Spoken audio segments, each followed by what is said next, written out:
Hi everyone, welcome or welcome back to our YouTube channel English Honors Hub. आज की video में हम करने जा रहे हैं हिंदी भी औपचारिक लेखन का इकाई 2 का पार्ट 2 सूचना के अधिकार के लिए लेखन। सूचना का अधिकार यानी राइट टू इंफॉर्मेशन। तो सूचना का अधिकार से यह तात्पर्य होता है कि भारत में रहने वाले हर एक व्यक्ति को, हर एक नागरिक को यह अधिकार है कि वह सरकार तथा सरकार से संबंधित किसी भी विभाग या संस्था से सूचना प्राप्त कर सकता है। प्रशासन और जनता के बीच में पारदर्शिता यानी ट्रांसपेरेंसी लाने के लिए ही इस कानून को लागू किया गया था और बहुत सारे संघर्ष करने के बाद इस कानून को 15 जून 2005 को लागू किया गया। अब बढ़ते हम कथ्य पाठ की तरफ। भारत के हर एक नागरिक को सरकार या फिर सरकार से संबंधित किसी भी विभाग से या फिर संस्था से सूचना प्राप्त करने का संवैधानिक अधिकार है और कोई भी व्यक्ति इस अधिकार को उनसे छीन नहीं सकता। देश के अलग अलग राज्यों के गैर सरकारी संगठन यानी एनजीओज के वर्षों के संघर्ष के बाद ही इस कानून को 15 जून 2005 को लागू कर दिया गया। भारत की इंडिपेंडेंस के बाद ही समाज के कुछ वर्ग थे और एनजीओ थे जिन्होंने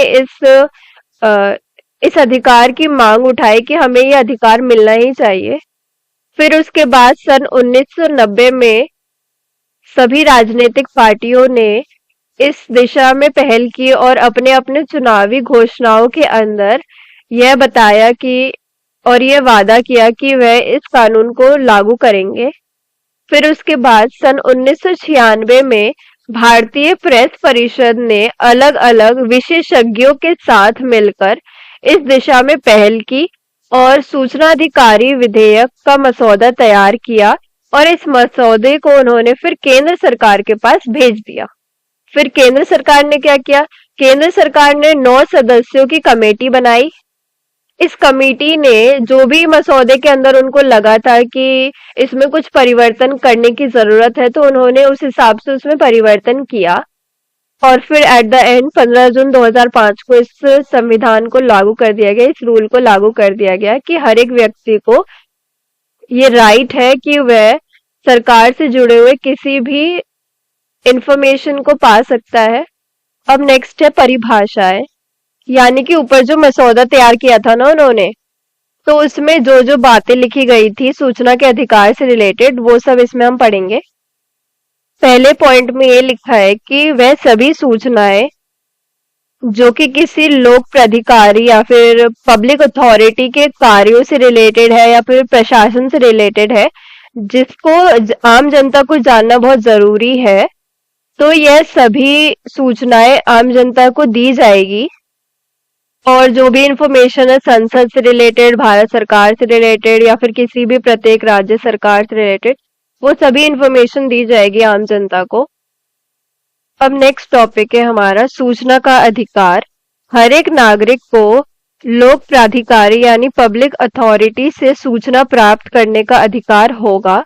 हर एक लोक अधिकारी का यह कर्तव्य होगा कि वह सभी इंफॉर्मेशन का पूरा रिकॉर्ड रखे टैबुलेटेड फॉर्म में और सूचीबद्ध यानी लिस्टेड फॉर्म में। धारा 4 के उपबंधों के हिसाब से अगर कोई भी व्यक्ति किसी सूचना को पाना चाहता है तो वह सूचना उसको दी जाएगी और कोई भी अधिकारी इसको देने से मना नहीं कर सकता। यह इंफॉर्मेशन उसको देना कंपलसरी है। इस धारा के जो शुरुआत के प्रावधानों में दिया गया है कि कोई भी व्यक्ति किसी दूसरे व्यक्ति को सूचना प्राप्त करने के अधिकार से नहीं रोकेगा जो कि उसके जीवन या फिर उसकी स्वतंत्रता को प्रभावित करता है। हवाला, जेल, मानसिक शरण स्थल, प्रतिप्रेषण गृह, महिलागम, शिक्षा आश्रम, इन सभी जगहों के लिए एक अलग से समिति नियुक्त होगी और इस समिति का ये काम होगा कि यह दिन रात उन पर नजर रखे और उनका रिकॉर्ड तैयार करे तथा उनके घर वालों को पूरी जानकारी दे उनके बारे में। अब नेक्स्ट है सूचना के अधिकार पर प्रतिबंध। नीचे कुछ ऐसी सिचुएशंस दी गई हैं जिनके अंदर लोक अधिकारी मना कर सकता है, एक लिखित में वो दे देगा कि मैं इस बारे में आपको नहीं बता सकता हूँ इन सब सिचुएशंस के अंदर। बाकी सिचुएशन में तो उसको बताना ही पड़ेगा, उसको देना ही पड़ेगा सूचना, क्योंकि ये राइट टू इन्फॉर्मेशन है। बट कभी कोई ऐसी सिचुएशन आती है या फिर कोई ऐसी सूचना होती है जो कि भारत की एकता को या फिर राज्य सुरक्षा को या फिर दूसरे राज्य के साथ मित्रता को प्रभावित करता है, तो उस केस के अंदर लोक अधिकारी मना कर सकता है कि मैं तुम्हें ये इन्फॉर्मेशन नहीं दूंगा, और इसके पास ये राइट है कि वह मना कर सकता है।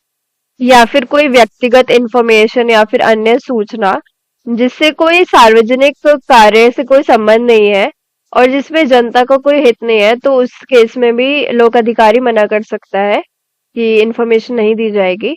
या फिर कोई अगर गोपनीय बात है तो वह भी नहीं दी जाएगी। अब ये नीचे कुछ बौद्ध प्रश्न दिए गए हैं, इसको आप सॉल्व कर सकते हैं। अगर आपको इनके आंसर ना मिले तो आप कमेंट में पूछ सकते हैं, मैं आपको बता दूंगी। अब नेक्स्ट टॉपिक है सूचना देने की प्रक्रिया। तो जैसे मान लो कि हमें कोई इन्फॉर्मेशन चाहिए, तो हम कैसे कैसे निकालेंगे उस इन्फॉर्मेशन को, कैसे पाएंगे? तो इसके लिए पूरा एक प्रोसीजर होता है कि सबसे पहले हम जाएंगे लोक प्राधिकारी के पास, उसके बाद हम अपना आवेदक उसको जमा करवा देंगे, फिर वो हमारा जो रिप्लाई है वो 30 दिन के अंदर अंदर आ जाता है। वहीं अगर कोई सूचना किसी व्यक्ति के जीवन से जुड़ी हुई है तो सूचना 48 घंटों के अंदर अंदर आ जाती है। यह सूचना हम लिखित में अंग्रेजी, हिंदी या फिर किसी भी राज्य भाषा में लिख सकते हैं, और इसको जमा करवाने के बाद लोक प्राधिकारी हमसे कुछ शुल्क मांगता है, कुछ पैसे मांगता है, वो हमें जमा करवाने पड़ते हैं। उसके बाद वो सबमिट हो जाता है। अगर कोई लोक प्राधिकारी मना कर देता है कि मैं ये सूचना नहीं दूंगा, तो उसको लिखित रूप में ये चीज देना पड़ता है, कारण लिख के देना पड़ता है कि वो क्यों नहीं दे रहा है। अगर 30 दिन के अंदर अंदर सूचना प्राप्त नहीं होती है तो हम उच्च न्यायालय यानी हाई कोर्ट या फिर सुप्रीम कोर्ट में अपील कर सकते हैं। और अगर कोई गलत सूचना दी जाती है तो हम प्राधिकारी पर दंड भी लगा सकते हैं। किसी भी व्यक्ति को किसी भी सूचना को प्राप्त करने के लिए सादे कागज पे अपना आवेदन संबंधित प्राधिकारी को 10 रुपए देने होंगे। अगर उस जानकारी को प्राप्त करने के लिए कुछ डॉक्यूमेंट्स की जरूरत है तो उस डॉक्यूमेंट्स की फोटोकॉपी भी हमें अटैच करनी है उस आवेदक पत्र के साथ। वर्तमान में इस कानून के बारे में सामान्य जनता को इतनी जानकारी नहीं है, और अगर है भी तो बहुत कम जानकारी है। गरीब से गरीब अथवा अमीर से अमीर व्यक्ति को इस कानून को प्रयोग करने का समान अधिकार है। इसीलिए सरकार को यह प्रयत्न करना चाहिए कि वह आम जनता के बीच जाकर इसका प्रचार करे, ताकि ज्यादा से ज्यादा लोगों के बीच में जागरूकता पैदा हो इस कानून को लेकर। अब हम देखेंगे कि सूचना के अधिकार के लिए पत्र कैसे लिखा जाता है। तो ये पूरा फॉर्मेट है इसका।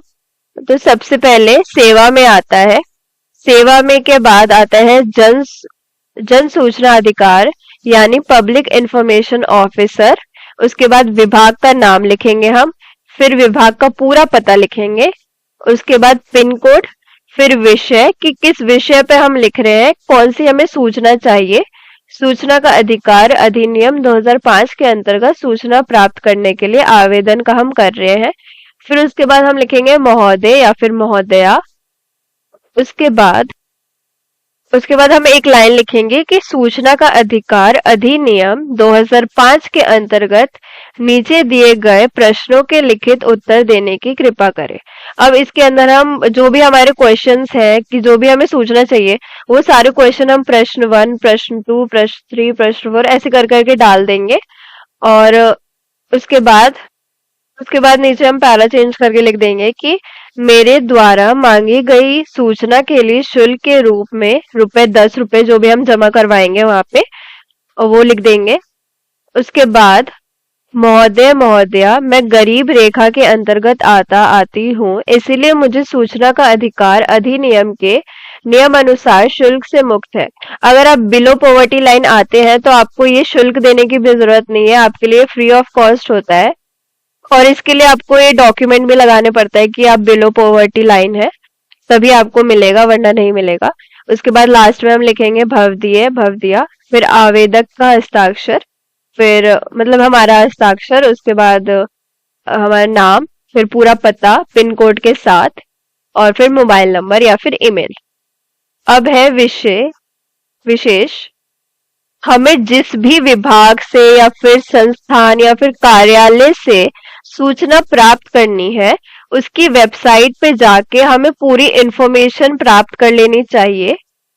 इस नियम के अंतर्गत ये लिखा गया है कि हर एक कार्यालय को अपनी वेबसाइट के अंदर सभी बातों को और सभी जानकारी को पूर्ण रूप से डाल देना चाहिए।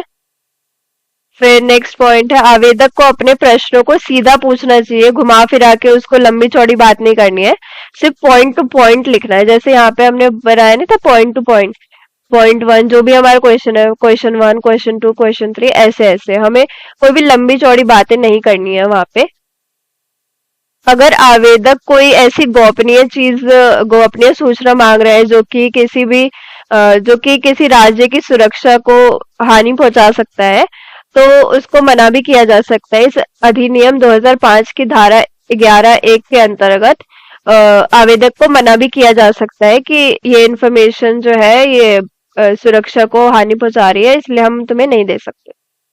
आवेदक को अपने आवेदन की प्रति को अपने पास संभाल कर रखना चाहिए, साथ ही साथ स्पीड पोस्ट या फिर पंजीकृत डाक की रसीद भी उसको अपने पास सुरक्षित रखनी चाहिए। अगर आपको 30 दिन के भीतर भीतर ये सूचना नहीं मिलती है, तो आप शिकायत भी दर्ज करवा सकते हैं। हर एक राज्य के अंदर एक सूचना आयुक्त किया गया है, जहाँ पे जाके आप करवा सकते हैं कंप्लेंट दर्ज। देरी से सूचना मिलने पर या फिर सूचना न देने के लिए भी हम सूचना अधिकारी के लिए शिकायत दर्ज कर सकते हैं। आवेदक यदि मांगी गई जानकारी के उत्तर से खुश नहीं है या फिर संतुष्ट नहीं है, तो वह उसी कार्यालय के मुख्य जन सूचना अधिकारी को यह अपील या फिर अपीलीय अधिकारी के पास अपील कर सकता है। अगर आपको इस नियम के बारे में और जानकारी प्राप्त करनी है, तो आप इस वेबसाइट पे जाके प्राप्त कर सकते हैं। यहीं पे हमारा चैप्टर भी खत्म हो जाता है। आई होप आपको सब समझ आया हो। यहाँ तक आई गए हो तो लाइक, कमेंट, शेयर कर देना। ये वाला पीडीएफ और बाकी सब्जेक्ट के नोट्स आपको टेलीग्राम चैनल पे मिल जाएंगे, तो उसको भी जरूर से ज्वाइन कर ले, लिंक डिस्क्रिप्शन में आपको मिल जाएगा। मिलते हैं जल्द ही नेक्स्ट वीडियो के साथ। Thanks for watching. खत्म। Bye bye, tata, good bye.